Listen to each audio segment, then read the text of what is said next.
Hi MBM. Today we're looking at Moses being established as a new leader for Israel. Well, you may be asking questions, how are we going with our search for a new lead pastor for MBM?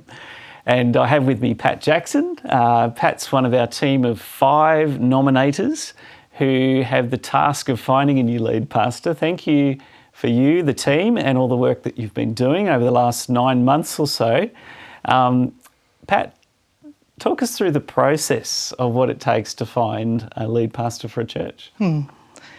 When we first heard that Ray was leaving, we realized that we had been activated.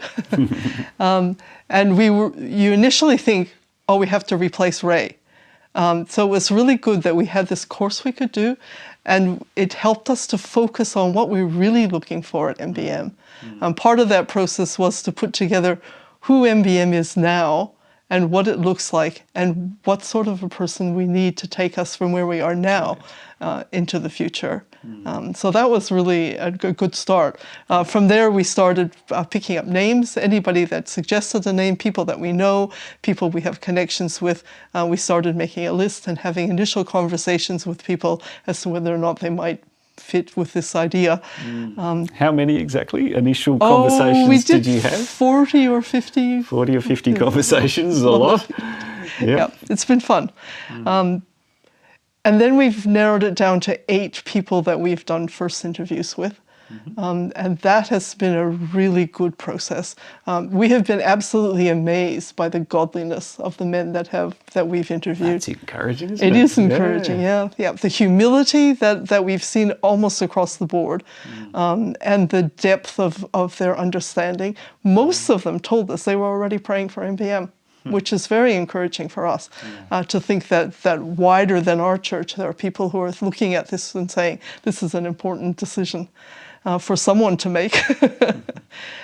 So at this point, we've started second interviews.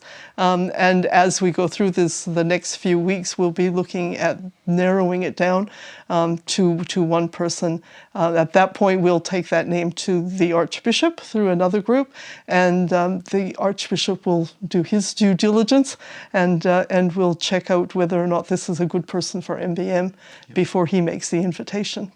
So that's where we're up to. Fantastic. So we need to keep praying for that process as it happens. Now, Pat, your reflections, what would you like to say to us as a church during this interim time? Yeah. I think we have to realize that God is still working, that he is still doing things during this time. We've watched as we've said this to the interviewees, all of our pastors who have preached for us have upped their game. The preaching has been the best that they have produced for us, and we have to see that as being God's provision for them during this time in teaching them that. We've seen other things too. We've seen that lots of people are still becoming Christians. Lots of people are still joining MBM during this time. And we see that as God still growing. Yep. Whose church is it? It never was Ray's church. It never was whoever this new person is going to be. It's God's church, and he's raising it up, and he's the one that's in charge of it.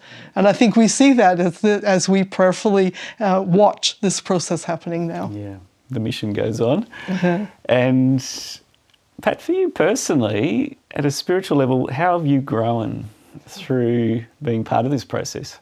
It's been a good process for me. I'm somebody who likes to be in control, and I think that I've been made very aware that I'm not in control of this. Right.